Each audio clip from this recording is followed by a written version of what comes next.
Bismillahirrahmanirrahim. Alhamdulillahi Rabbil Alamin. Wassalatu wassalamu ala asyrafil anbiya'i wal mursalin.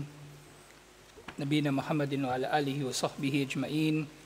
Assalamualaikum warahmatullahi wabarakatuh.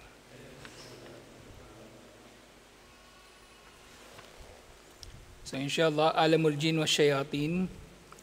So tiyatalakay na natin yung mga pinsala ng mga jin sa mga tao, mga pisikal na pinsala ng mga jin sa mga tao. At kabilang nga dito yung mga pagkakasakit o pagdudulot ng problema sa pag-iisip, pagdudulot ng masamang panaginip, at iba pang mga pisikal na pinsala na pwede nilang gawin sa mga tao. So inshallah, yung huli nating natalakay, yung tungkol sa mga sakit. At yun nga, ba'dal amradil ukhra, ang iba pang mga sakit na maaring dulutin ng mga jin. Sinabi ni Propeta Muhammad sallallahu alaihi wasallam, innama hadihi raqdatun min raqadati syaitan. Na yung sakit daw ng istihada, o yung pagdurugo ng babae na hindi naman dulot ng buwan ng dalaw, ito ay kabilang sa mga sipa ni Satanas. Kabilang sa sipa ni Satanas. At iba't iba pang mga sakit, na kahit yung kay Ayub alayhis salam, natukoy yun sa Quran na ito ay dinulot nga ni Satanas. Ngayon sumunod, musyarakatu li bani Adama fi ta'amihim wa syarabihim wa maskanihim. Ang mga demonyo, lalong-lalo na, sila raw ay nakikisalo sa mga tao sa kanilang pagkain at sa kanilang inumin at sa kanilang tirahan. Wa minal adal ladhi yajlibuhu syaitanu lil insani an ya'tadi ala ta'amihi wa syarabihi fayushrikuhu fihima. Kabilang daw sa mga idinudulot ni Satanas na pamiminsala sa mga tao ay siya ay nakikihalo sa kanila o nakikisalo sa kanilang pagkain at inumin. Wa yushrikuhu fil mabiti fi manzilihi. At yun din ang mga demonyo, sila ay nakikisalo sa tirahan ng mga tao. Tirahan ng mga tao. Na dito nga nalalaman natin na ang mga demonyo, ang mga jin sa pangkalahatan ay kumikilos dito mismo sa kung saan tayo kumikilos. Pero dahil sa kakaiba, ang kanilang, sabihin natin, molecular structure o talagang physical nila na katangian, hindi natin sila talaga maobserbahan. Pero nalalaman natin na tiyak na sila nga ay umiiral sa pamagitan ng wahi. Sa pamagitan ng wahi, sa pamagitan ng kapahayagan. At ito ay ang Quran at ang Sunnah. Ito ang pangunahing mga batayan kung paano natin nalalaman ang tungkol sa pag-iral ng al-ghaib ng mga nalilingid. At secondary na lang yung logic. Kasi ang mali ng ibang mga tao, ginagawa nilang pangunahin na dalil sa kung anong paniniwalaan nila, yung logic, ang una nilang dalil. Kaya merong mga tao, itinatanggi nila ang pag-iral ng Diyos, ng Panginoon, itinatanggi nila ang pagkakaroon ng kabilang buhay, dahil lang sa kanilang katwiran na ito, ang mga ito raw ay illogical. Pero tayo, sa totoo lang, kaya nating patunayan logically na umiiral si Allah. Kaya nating patunayan logically na umiiral ang kabilang buhay. Kaya nating patunayan logically na umiiral si Allah kasi hindi maaring iiral ang mga bagay-bagay sa perpektong pagkakaayos nito randomly. So yun, logic yun. At ganding kabilang buhay, logical lang na maniniwala ang tao sa kabilang buhay kasi dito sa mundo, hindi matataguyod dito ang katarungan kahit anong gawin ng tao. Hindi may tataguyod ng tao rito ang katarungan. Kaya may kabilang buhay. Dito sa mundo, walang anumang sasapat na parusa para sa sino man halimbawa na nakagawa ng napakalaking mga kasamaan. Bawa si Hitler, di ba? Nag-suicide lang. O kung wala kabilang buhay, ganun-ganun lang yun. Merong kabilang buhay. At syempre, mabuting tao naman, hindi siya magagantimpalaan ng sapat dito sa mundo. Kaya meron kabilang buhay para magantimpalaan siya, inshallah. Pero sa kabila ng ito, ng pagiging logical ng paniniwala na may Panginoon, na mayroong Diyos, na mayroong kabilang buhay, ang pangunahin natin na pinaniniwalaan ay ang mga wahi, ang mga kapahayagan. Siyempre ito ay nasa anyo ng Quran at Sunnah. So naririto sila na kumikilos kasama ng mga tao. Naapektuhan nila tayo at maaring tayo ay nakakaapekto rin sa kanila. Bagaman hindi natin sila nakikita, tayo ay kanilang nakikita. Wa yakunu dhalika minhu idha khalafa al-abdu Hadi Rahman, na mangyari ito kapag ang alipin ni Allah ay tumataliwas sa gabay ni Allah. Lalong-lalo na kung siya ay nakagawa ng shirk o ng kufur at ng iba't iba pang mga pagsuway kay Allah. Ano ba yung mga pwedeng pagsuway ni Allah na dahil dito ay madaling makakapasok ang tao o madaling makakapasok ang engkanto, ang jin, ang demonyo sa bahay ng tao? Pangunahin dito yung pagkakaroon niya sa loob ng kanyang bahay ng mga bagay na dahil dito umaalis o lumalabas ang mga anghel. Meron kang aso sa bahay, meron kang mga estatwa sa bahay, meron kang mga picture na nakadisplay sa bahay, kahit nga laruan ng bata na nakadisplay sa bahay na merong anyo ng bagay na may buhay, nagiging dahilan yun para lalabas o hindi papasok ang anghel sa loob ng bahay. Siyempre, kabilang na rin dito pa pang mga bagay. Maruming bahay, yung merong najis, lalong-lalo na sa bahay, hindi nililinis. O kaya, yung bahay, meron ditong musika. Bahay na hindi dito inaalala si Allah. Yun yung mga bahay na pinapasok ng jinn. Mga bahay na hindi nagbabasa ng Quran ng mga tao rito. Yun ay mga bahay na pinapasok ng mga demonyo. So nga, gayon din, aw gafala min dhikrillah. Nga. Kapag sumusuway ang tao kay Allah, ibig sabihin lumalayo siya kay Allah at nagiging malapit siya kay Satanas. At kapag ang tao ay nakakalimot sa pag-aalaala kay Allah, mas nagiging malapit sa kanya si Satanas. Kasi kabilang sa mga pag-aalaala kay Allah, yung mga pagpapakupkop kay Allah, laban sa Satanas. Laban sa Satanas. Kaya ngayong mga Muslim, nakikilalang Muslim, halimbawa, na makasalanan, actually sila talaga yung pangunahin sa mga naapektuhan ng mga demonyo. Maaring hindi sila naapektuhan ng mga demonyo sa anyo ng pagsapi sa kanila ng mga demonyo, pero sila ay naapektuhan ng mga demonyo sa paglayo sa kanila mula kay Allah. Kumbaga, binubulungan sila na gumawa ng kasalanan o hindi tumanggap ng pangaral, hindi tumanggap ng gabay o patnubay. So yun ay kabilang sa mga pinsala sa kanila ni Satanas. Na bagaman binabanggit dito, yung nakikisali si Satanas sa kanilang pagkain, inumin at tirahan, so ito rin yung epekto nito. Hindi natin kinatatakutan o kaya hindi tayo binababalaan tungkol sa pakikisali sa atin ni Satanas sa pagkain dahil mauubos yung pagkain. Hindi yun ang, kumbaga, yung pinsala niya.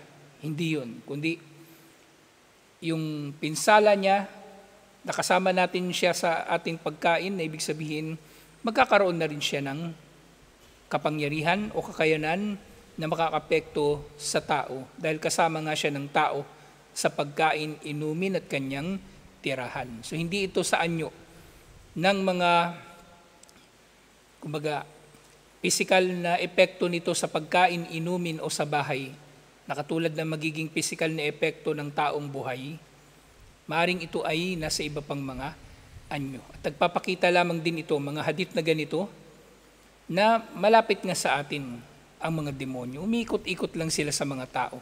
Sukdulang mayroong mga demonyo na umiikot sa katawan ng tao na dumadaloy dito katulad ng pagdaloy ng dugo. Na nga, amma idha kana multaziman bil huda alladhi hadana Allahu ilayhi La yagfalu an dhikrillahi fa inna syaitana la yajidu sabilan ila amwalina wa buyutina. Pero yun nga, kung tayo inshallah ay nananatili sa matuwid na landas at sa gabay na ginabayan tayo dito ni Allah at hindi tayo nakakalimot sa pag-aalaala kay Allah, tunay ng Satanas ay hindi makakakita ng paraan patungo sa ating yaman at patungo sa ating mga tahanan. Fasyaitanu la yastahillu at-ta'ama illa idha tanawala minhu ahadun biduni an yusammi.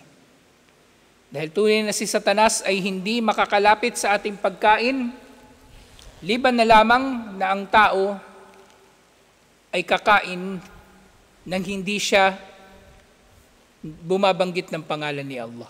Kaya sunnah, nasambitin natin ang Bismillah bago tayo kumain. At Bismillah bago tayo uminom.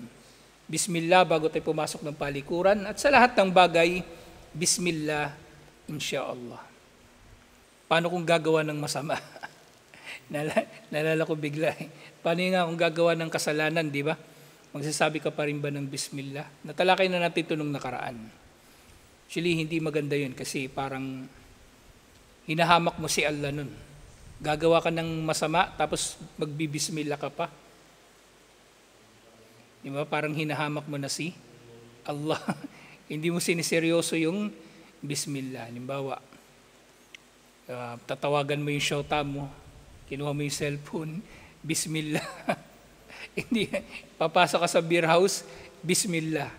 Papasok ka sa sugalan, Bismillah. Hindi, wala akong alam na eksaktong nababanggit tungkol doon. Pero hindi siya, parang malala pa nga siya. Malala pa yung gagawa ka ng kahalayan ng may Bismillah, kaysa doon sa gumawa ka ng kahalayan ng walang Bismillah. Kasi maaring meron yung nilalaman na panghahamak sa relihiyon at kabilang yung sa mga nakid, sa mga nawakidul Islam. Faida dhakara asmallahi alayhi. So hindi makakalapit sa Satanas kapag binanggit ang pangalan ni Allah sa pagkain. Fa innahu yuharrimu ala syaitan. Fa innahu yuhramu ala syaitan, dahil dito nga ay may pagbabawal ito sa Satanas. Inulat ni Imam Muslim mula kay Hudhaifa bin al-Yaman radiyallahu anhu, kunna idha hadarna ma'an nabi sallallahu alaihi wasallama ta'aman lam nada aydina hatta yabda'a Rasulullah sallallahu alaihi wasallam. So kapag meron daw pagkain at kumbaga kasama nila si Propeta Muhammad sallallahu alaihi wasallam, hindi raw sila kukuha ng pagkain liban na lamang na mauunang kumuha ng pagkain si Propeta Muhammad sallallahu alaihi wasallam. Pinapaunan nilang kumuha ng pagkain si Propeta Muhammad sallallahu alaihi wasallam. So ito ay adab nila kay Propeta Muhammad sallallahu alaihi wasallam bilang propeta. Pero actually kahit bilang tao sa pagkain halimbawa, so meron ding hindi rin dito basta-basta. Sa tayo bilang mga tao, kung kahit hindi naman propeta, so mainam na paunahin natin kukuha ng pagkain yung mas matanda o yung mas maalam, hindi yung lang, kung sino-sino lang. At ito ay nagdudulot din ng kaayusan, insyaallah. Yun nga, fayada'u yadahu, na si Propeta Muhammad sallallahu alaihi wasallam, kapag siya ay kumuha na ng pagkain, saka lang sila kukuha ng pagkain. Wa inna hadarna ma'ahu marratan ta'aman. Kasama raw nila si Propeta Muhammad sallallahu alaihi wasallam minsan na kumain, faja'at jariyatun ka'annaha tudfa. Na dumating daw sa kanya ang isang babae, na batang babae, na dumating sa kanya ng mabilis, na para bang ito ay itinutulak. Parang tinutulak yung babae. Fadhahabat litada'a yadaha fit ta'am. Dumating daw siya doon at nauna siyang umabot ng pagkain. Nauna siyang umabot ng pagkain, yung batang babae na ito. Fa'akada Rasulullah sallallahu alaihi wasallam biyadiha. Kinuha daw ni Propeta Muhammad sallallahu alaihi wasallam ang kamay ng batang babae. Thumma ja'a a'rabiyun ka'annama yudfa'u fa'akada biyadihi. At meron pang isa pang dumating naman na taong disyerto na gusto rin kumuha doon sa pagkain. Nagmamadali siya na para siyang tinutulak at pinigilan din ni Propeta Muhammad sallallahu alaihi wasallam ang kamay niya. So dalawa sila na nagtangka na kumuha ng pagkain. At sinabi ni Propeta Muhammad sallallahu alaihi wasallam, "Inna syaitana la yastahilla at-ta'ama an la yudkar ismallahi alayhi." Tunay na si Satanas, siya raw ay nakikisali sa pagkain o kumukuha ng pagkain mula roon sa pagkain na hindi binanggit dito ang pangalan ni Allah. So dito sa pagkakataon na ito, maaring yung mga tao na yun, yung batang babae at yung taong disyerto, pinigilan ni Propeta Muhammad sallallahu alaihi wasallam na kumuha ng pagkain hindi dahil sa dapat siya ay mauuna. Hindi yun ang dahilan. Hindi siya pa importante. Kumbaga, pinigilan niya yun kasi gusto niya munang sabihin na walang sino man ang marapat na kakain liban na lamang na siya ay magsasabi muna ng Bismillah. Wa innahu jaa bihadihil jariyati li yustahallu biha. At si Satanas, ginamit niya yung bata na yun, batang babae, na yun nga, kung kakain siya na wala siyang Bismillah, makikihati siya sa pagkain ng batang babae na yun. Fa'akhadtu biyadiha, na dahil dito kinuha ko ang kanyang kamay. Sabi ni Propeta Muhammad sallallahu alaihi wasallam.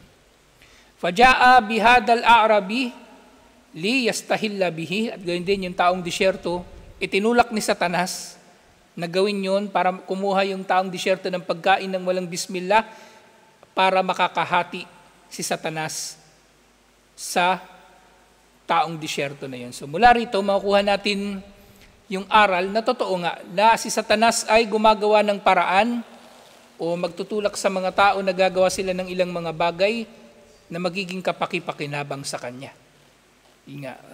Pag tinulak niya o binulungan niya, inimpluwensyahan niya yung batang babae at yung taong disyerto na kumain ng walang Bismillah.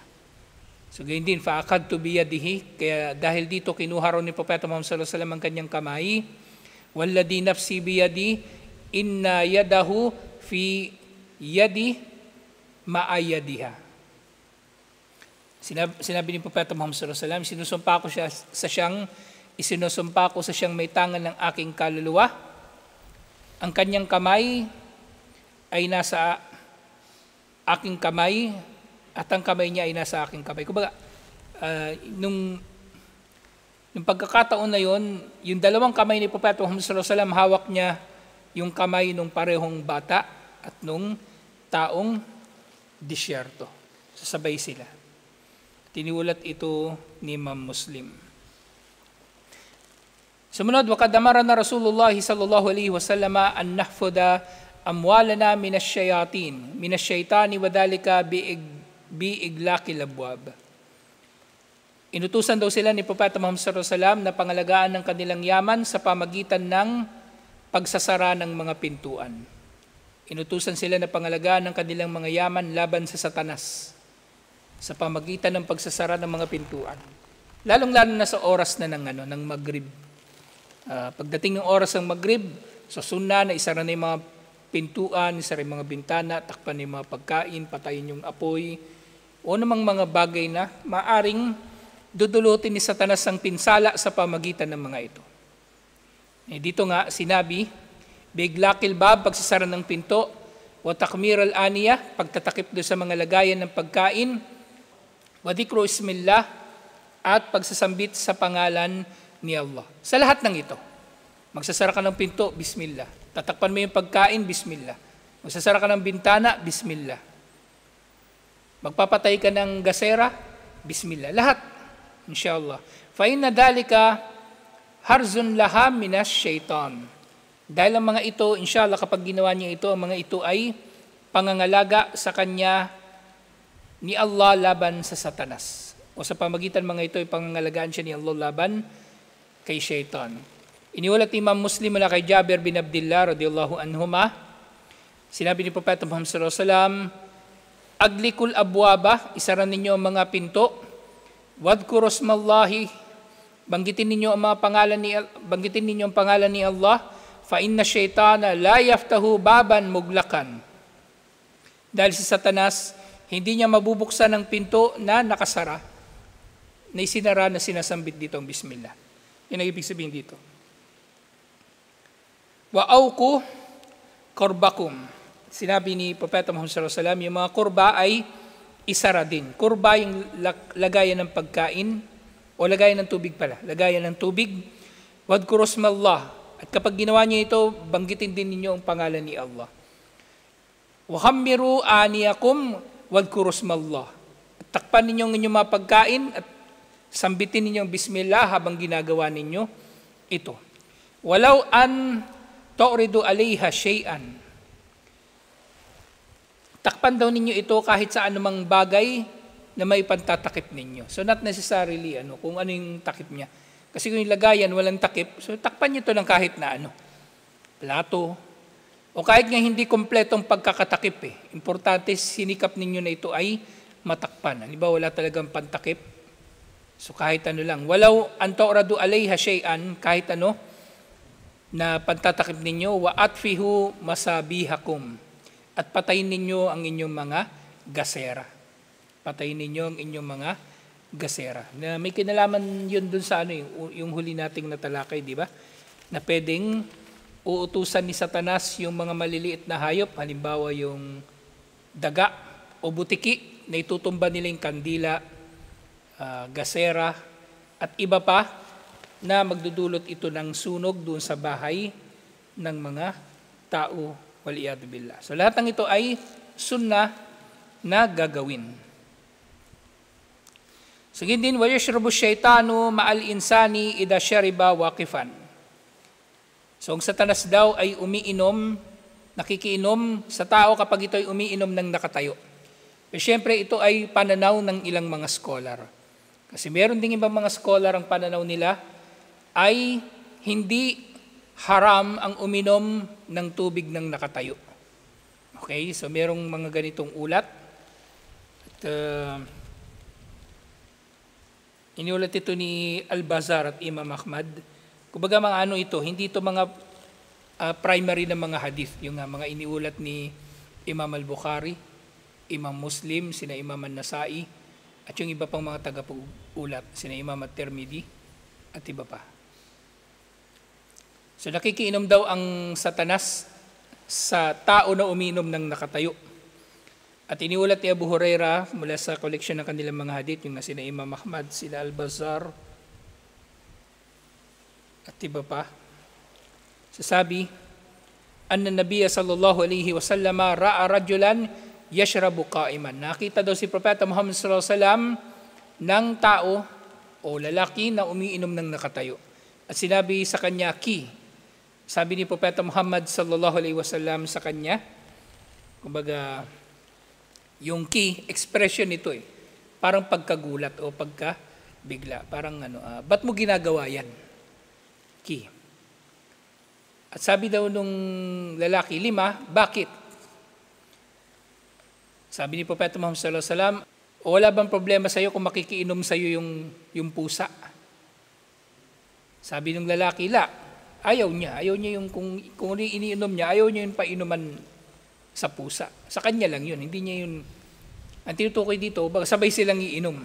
Umiinom siya, tapos yung pusa iinom din sa iniinuman niya. So sabi ni Propeta Muhammad sallallahu alaihi wasallam, فَإِنَّهُ قَدْ شَرِبَ مَعَكَ مَنْ هُوَ شَرٌّ مِّنْهُ.